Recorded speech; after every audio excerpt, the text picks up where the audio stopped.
رانا متواجدين في الإقامة الجامعية 19 ماي 56 من الإقامة الجامعية للطب للبنات. اليوم جمعية حماية شباب من الآفات الاجتماعية راه منظمة أبواب تعزيزية حول مخاطر المخدرات وإدمانها في الإقامة الجامعية، ورانا متواجدين اليوم في الإقامة، وراه حاضرة معنا الأستاذة النفسانية لشرح على هذه الآفة الخطيرة التي أصبحت تهدد كل الشرائح في المجتمع.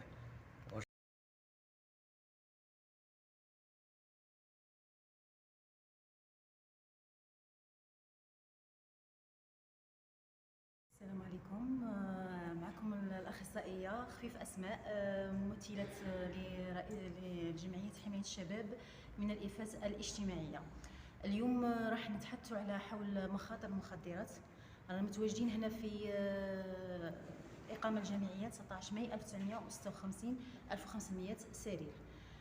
بطبيعة الحال المخدرات هي آفة اجتماعية خطيرة يعاني منها جميع الدول، وبصفتها آفة خطيرة يعني هناك مجهودات تقوم بها الدولة من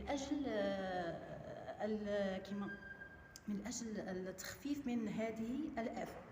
وبطبيعة الحال يعني الشباب نحن نركز كجمعية حول هذه الفئة لأنها فئة ركيزة للمجتمع، والشباب يعني بيكون كاين اللي واعي وكاين اللي مش واعي. هو الشباب الغير واعي يكون اتجاهه نحو هذه الآفة بطريقة اندفاعية، يعني كما نقولوا احنا حب المجازفة.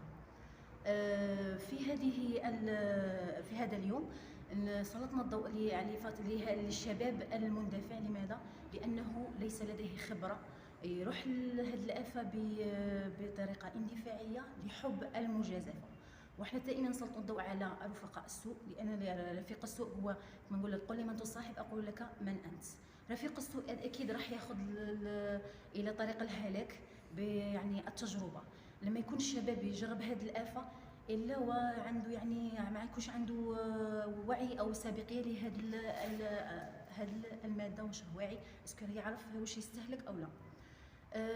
نحن يعني كأخصائيين وكجمعية نحاول أن نحمي هذا الشباب. لماذا؟ لتوعيتهم، لأخذ بيدهم إلى يعني بناء مستقبل، ويكون عنده يعني إحنا مستقبل زاهر. يعني نحاول نوضحوا لهم أخطار والمسببات لهذا الباب. نعود دائما الى الشباب. لماذا؟ يعني دائما نقول ان الشباب اذا تعاطى هذه الماده راح يكون يعني مش كما نقولوا راح يكون مدمن، ماشي بصفه الاولى، يعني دائما راح يكون تدريج. كيفاش تحاربوا هذه الفئات الاجتماعيه اللي ما زالت راه تعاني فيها هذه الفئه؟ الشباب يعني احنا نحاول نحميهم. لماذا؟ لان هناك شباب جاهل، يكون جاهل هذا السم القاتل. يعني احنا نقولوا السم القاتل، يعني راه ياخذ فيه. كاين هناك ياخذ عنده عقاقير جرعات او حقن ما راش عارف واش راه يدير، لانه يكون دائما احنا نقولوا ما غطوش الشمس بالغربال، حيت دائما يكون عنده باش يغطي المشاكل تاعو. دائما يقول لك عندي مشاكل، عندي فقر، طلاق. سي فغي هذا يعني هذا اكيد هذه المشاكل تؤدي الى الادمان، ولكن نحاولوا حنا نصحوا لهم المسار. مهما كان عندك مشكل، مهما كان عندك يعني هذا ما تخليش المشكل دائما يغطي لك المشكل يتغلب عليك. نحن نحاولوا نبسطوا المشكل حتى يبقى يعني بمسار صحيح، في سلوك صحيح. لانه اذا كان يعني مشكل طغى عليه اكيد راح يتجه لباب المخدرات. اذا اخذ المخدرات اليوم عاود مره اخرى واخرى راح يتعود، واذا تعود يعني راح يدخل في مسار الادمان.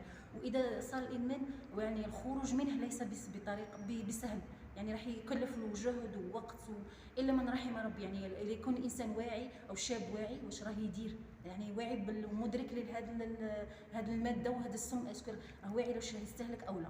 كيفاش انتم كجمعيه كيفاش غادي تحاربوا هذه الفئات اللي او التوعيه بالنسبه؟ دائما يعني احنا يعني نقوموا بهذه الابواب المفتوحه من اجل التحسيس والتوعيه، ويعني الشاب نحاولوا نفهموا له يعني مخاطر هذه الماده، مخاطر هذه الافه، هذا السم القاتل. يعني دائما نقولوا له يعني ماكش في الباب الصحيح، ماكش في المسار الصحيح. دائما نحاولوا نرشدوه من اجل بناء مستقبل، لانه اذا دخل المخدرات لا مستقبل.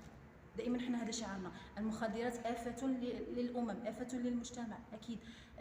من أجل يعني دائما كنا نديروا حملات تحسيسية لتوعية الشباب، يعني دائما نقول لهم لابد من تحديد هدف في الحياة. اللي كان ما عندكش هدف يعني أكيد راح ما يكون عندك حياة مستقبل ظاهر. يكون الإنسان ضايع يعني دائما الوقت والفارغ، أكيد راح يدخل هذا الباب، أكيد راح يجرب هذه المادة السم، يعني راح يلهي عن حياته الشخصية. إذا تعود عليها ما راحش يكون عنده حياة مهنية أو ظاهرة يعني.